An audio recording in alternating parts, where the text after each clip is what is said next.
नमस्कार। हम आज बात करने वाले हैं ना एक बहुत ही इंटरेस्टिंग टॉपिक पे, जो अभी मैटर सुप्रीम कोर्ट में सब ज्यूडिस है। इसकी शुरुआत हुई थी 2018 में। नवतेज सिंह जोहरा ने एक पीआईएल डाला जो ट्रांसजेंडर से रिलेटेड था कोर्ट में।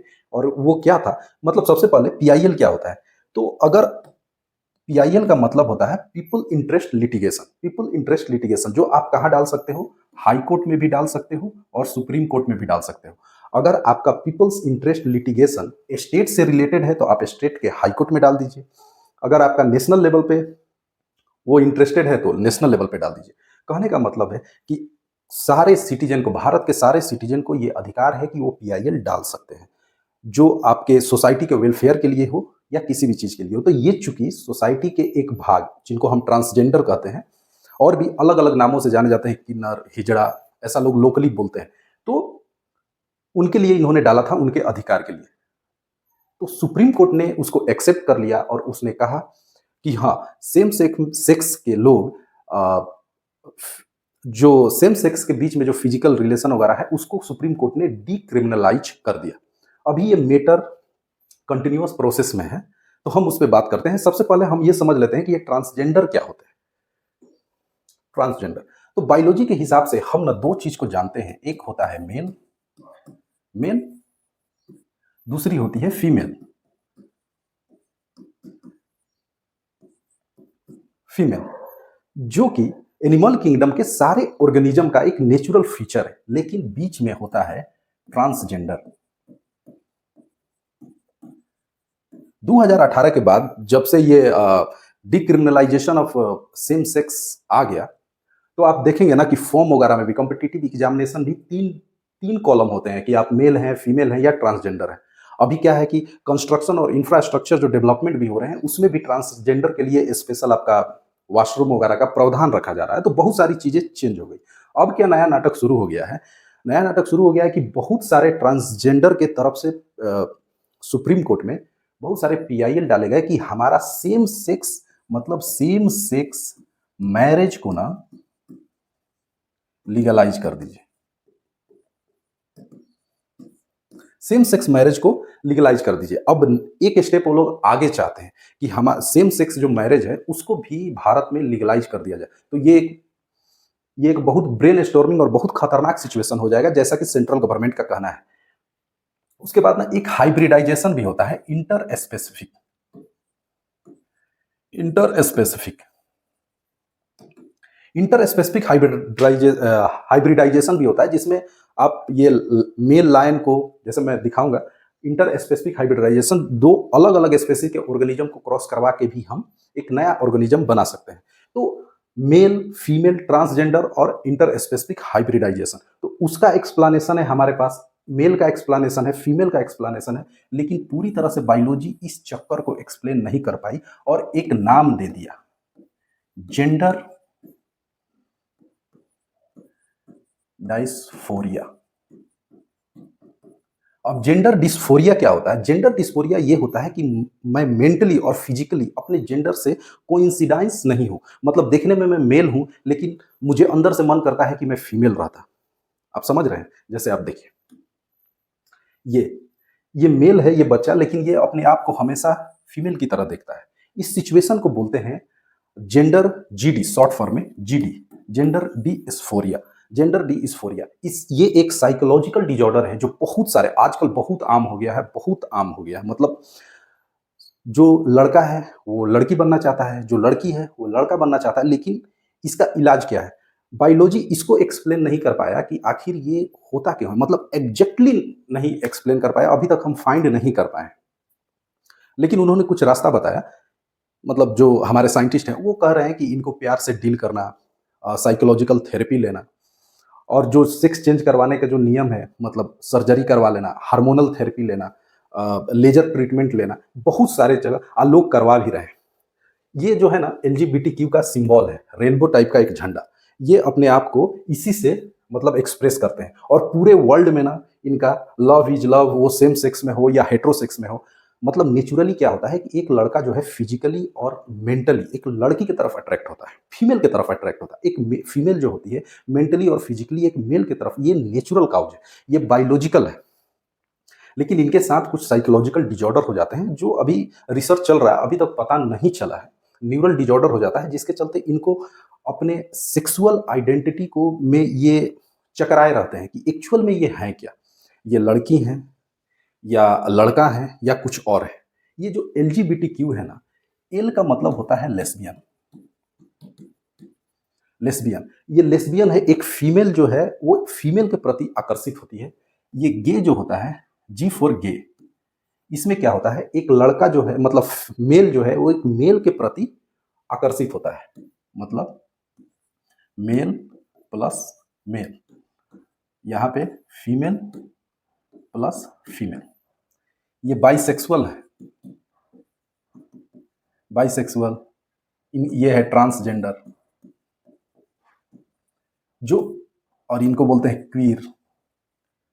और भी बहुत सारे हैं, प्लस का मतलब बहुत सारे हैं। तो इनकी इतनी सारी, ये ट्रांसजेंडर में इतनी सारी वैरायटी जाती है, इनका अलग अलग सिचुएशन होता है, अलग अलग ये सोचते हैं, जिसमें से आप एक ठो को ना अच्छी तरह से जानते हैं ट्रांसजेंडर को। ये जिनको हम किन्नर बोलते हैं, किन्नर बोलते हैं, हिजड़ा बोलते हैं, छक्का बोलते हैं, क्या क्या बोलते हैं सब। हमेशा रेलवे स्टेशन या एथी पे ये ऐसे करके पैसे मांगते हुए आपको दिख जाएंगे। इनका क्या है ना कि इनके बारे में भी एक जान लीजिए, तमिलनाडु में ना वार्षिक एक महोत्सव होता है। ये लोग ट्रेडिशनली पूजा करते हैं अहिरावण की। ये वही अहिरावण है जो राम और लक्ष्मण को लेकर के चला गया था पाताल लोक में, जहां से हनुमान जी बचा करके लाए थे। तो ये शुरुआत में ना उस पूजा में ना अहिरावण से ये इस तरह से दुल्हन बन करके शादी करते हैं। उसके बाद ऐसा ये एज्यूम करते हैं कि हम विधवा हो गए, मेरे पति मर गए, तो ये पीट पीट कर रोते हैं और फिर ये कंप्लीटली हिजड़ा बन जाते हैं। ये तमिलनाडु में सेलिब्रेशन किया जाता है। तमिलनाडु में ये हर साल हिजड़ों का एक पर्व मनाया जाता है। वैसे भी इनको बिहार सरकार ने भी आरक्षण दे दिया है, सब जगह ये अलाउड है, जॉब भी कर सकते हैं, सब कुछ कर सकते हैं। ये जो मैंने बोला था हाइब्रिडाइजेशन, तो इंसान में तो हाइब्रिडाइजेशन नहीं हुआ, इंसान में हाइब्रिडाइजेशन नहीं हुआ, इसका नाम है ना लाइगर, जहां पे ना मेल लायन है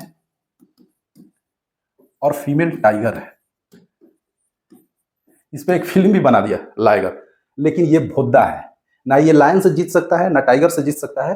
सिर्फ बड़ा सा बॉडी हो गया है और एक नंबर का आलसी आदमी है। ये नेचुरल इन्वायरमेंट में जिंदा नहीं हो सकता। साइंटिस्ट को ऐसे एक्सपेरिमेंट, इंटर स्पेसिफिक हाइब्रिडाइजेशन करने के लिए बहुत सारी इंटरनेशनल कम्युनिटी से परमिशन लेना पड़ता है और इनको लैब में ही रखना पड़ता है। इनको वाइल्ड इन्वायरमेंट में आप नहीं छोड़ सकते, क्योंकि ये एलियन स्पेसी की तरह एक्ट करेंगे। हो सकता है कि जो वहां की नेटिव, जो वहां से पहले से रह रही हो, जो स्पेसीज रह रही हो, उसको ये हार्म पहुंचा दे। ऐसा एक इंसिडेंस हुआ है। अमेरिका के शहरों में ना लोगों को अजगर सांप पालने का बहुत शौक था। वो लोग खरीद करके ऐसा सांप पालने लगते थे, लेकिन जब सांप बड़ा हो जाता था तो नेचुरल इन्वायरमेंट में छोड़ देते थे।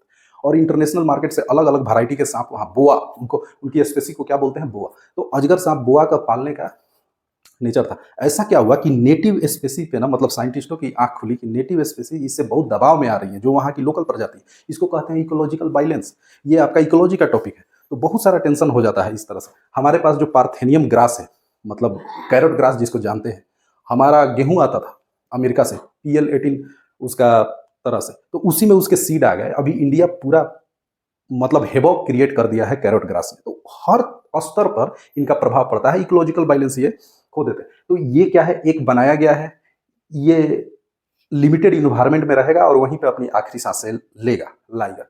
लेकिन ऐसा सोचा गया था, जैसा वो फुर्तीला नहीं है, पालतू टाइप का, और ये तो दहाड़ भी नहीं सकता। मतलब लायन और टाइगर ऐसा दहाड़ते हैं, ये तो दहाड़ भी नहीं सकता, मिमी आता है तो गधा है। लेकिन इसमें फिल्म बनाया है लाइगर, लगता है कि बाप रे बाप, शेर और बाघ से ताकतवर है। कुछ ताकतवर नहीं है, गधा है। तो अभी क्या हुआ है नया डेवलपमेंट उस मैटर में, ये है Tushar Mehta, solicitor general of India. Solicitor general उसको कहते हैं। एक होता है अटॉर्नी जनरल, एजी, जो गवर्नमेंट का वकील रहता है। और एजी का जो जूनियर रहता है वो अपना मतलब कितना केस लड़ेगा, ऐसे भी कोई भी गवर्नमेंट पे केस डालते रहता है। तो उनका जो जूनियर होता है, एजी का जो जूनियर होता है, एजी अटॉर्नी जनरल, और इसको हिंदी में बोलते हैं महान्यायवादी। और उसके जो जूनियर होते हैं वो होते हैं सोलिसिटर जनरल।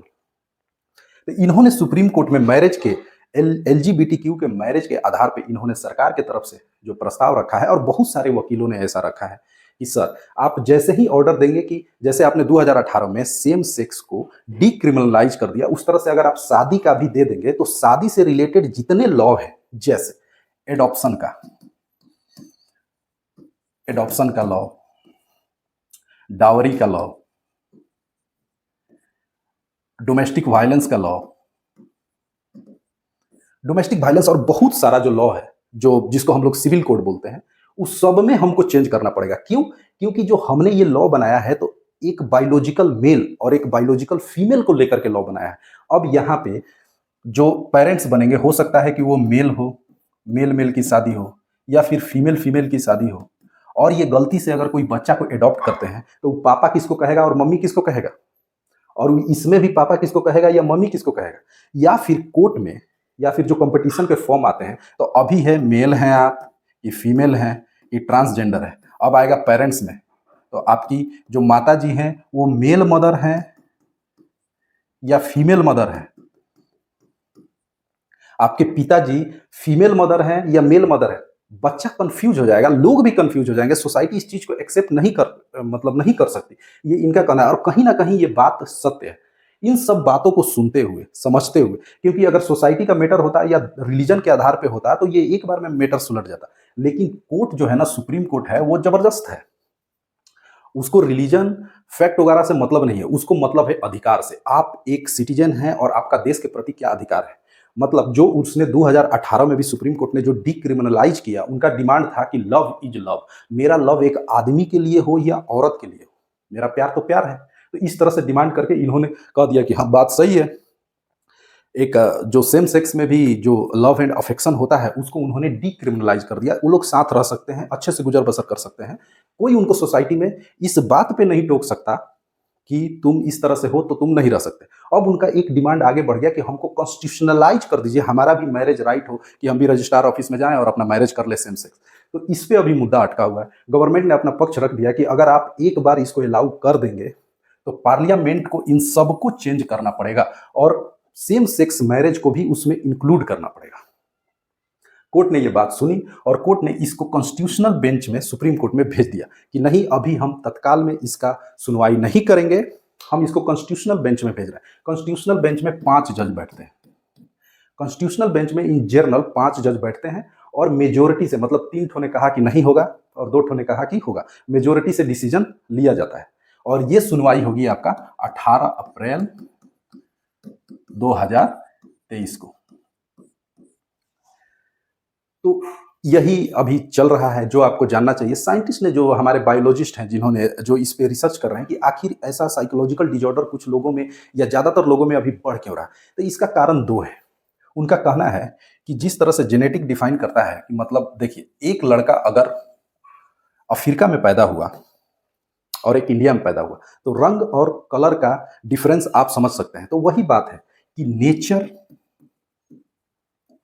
और जेनेटिक्स के अलावा, नेचर, जेनेटिक्स, ये तो आपका डिफाइनिंग फैक्टर है ही, इसके अलावा मतलब नर्चर भी उन्होंने कहा है कि जिस समय बच्चे को पाला जाता है उसका इन्वायरमेंट कैसा है। इन्वायरमेंट मतलब नर्चर, उसका नरिशमेंट आप किस स्थिति में किए हैं। इसी से एक रिलेटेड टॉपिक है, नरिशमेंट से। नरिशमेंट से एक रिलेटेड टॉपिक है जो इस सब को काफी हद तक सॉल्व कर सकता है। एक संवर्धनी न्यास है। अब ये संवर्धनी न्यास क्या है, तो ये आरएसएस का वुमेन विंग का नाम है, संवर्धनी न्यास। इन्होंने एक टर्म दिया, गर्भ संस्कार। गर्भ संस्कार, इसको लेकर के इनका एक वर्कशॉप हुआ था, जहां पे पूरे इंडिया के गायनेकोलॉजिस्ट, मतलब स्त्री रोग विशेषज्ञ जितनी डॉक्टर हैं, वो सबको इनवाइट किया गया था। जेनेवी की आपकी जो वाइस चांसलर हैं, वाइस चांसलर उनकी मुख्य अध्यक्ष थी, अभी हाल फिलहाल में ही हुआ है, न्यूज में आप देखिएगा, गर्भ संस्कार। तो वहां पे एक महाराष्ट्र की गायनेकोलॉजिस्ट थी, उन्होंने कहा था कि माता जिजाऊ, अब माता जिजाऊ कौन है, माता जिजाऊ शिवाजी महाराज की माता जी थी। जब वो प्रेग्नेंट थी तो वो हमेशा शंकर जी का आवाहन करके, शंकर जी का श्लोक पढ़ के ऐसा मांगती थी कि मेरा जो बेटा पैदा होना वो लीडर हो, मतलब जबरदस्त हो। ऐसा, ये कोई नई बात नहीं है, ये कोई नई बात नहीं है। साइंस भी मानता है ना कि माताएं जब वो प्रेग्नेंट होती हैं तो वो जो सोचती हैं, वो जो करती हैं, जिस इन्वायरमेंट में वो रहती है, उनका असर बच्चे पे पड़ता है। हमारे महाभारत में एक टर्म आता है कि एक सीन है, मतलब एक तथ्य आता है कि अभिमन्यु को चक्रव्यूह में घुसने का रास्ता पता था, निकलने का रास्ता नहीं पता था और सिर्फ एक आदमी जानते थे चक्रव्यूह भेदना, वो थे अर्जुन, अभिमन्यु के पिताजी। तो अभिमन्यु जब पेट में था तो वो द्रौपदी को एक बार कहानी सुना रहे थे, ऐसे ही बता रहे थे, कोई भी अपना काम वर्क वगैरह बताता है कि जानती हो चक्रव्यूह कैसे तोड़ा जाता है। तो वो घुसने का रास्ता बता दिए थे, उसी समय द्रौपदी सो गई थी और निकलने का रास्ता नहीं बता पाए थे। तो ये तो हमारे मतलब कल्चर और इतिहास में है कि गर्भ संस्कार होना चाहिए। तो गर्भ संस्कार से हो सकता है कि आगे चल करके ऐसा सिचुएशन ना हो कि कोई अपनी आइडेंटिटी को लेकर के कंफ्यूज है, जिसको हमने क्या कहा, जेंडर डायस्फोरिया। तो जेंडर डायस्फोरिया के ये लोग हैं ट्रांसजेंडर, उसी के उपज हैं। उनको कुछ साइकोलॉजिकल दिक्कत होता है जिससे उनको ये कंफ्यूजन होता है कि फिजिकली वो तो फीमेल हैं, वो फिजिकली एक फीमेल की तरह हैं बायोलॉजिकली, लेकिन वो अपने आप को एक मेल समझती है। इसमें इंडोनेशिया, आपका बैंकॉक जो है ना, बैंकॉक में एक डॉक्टर का मैंने इंटरव्यू देखा था। वो एक दिन में 80-80 मतलब सेक्स चेंज का ऑपरेशन करते हैं। बाप रे बाप!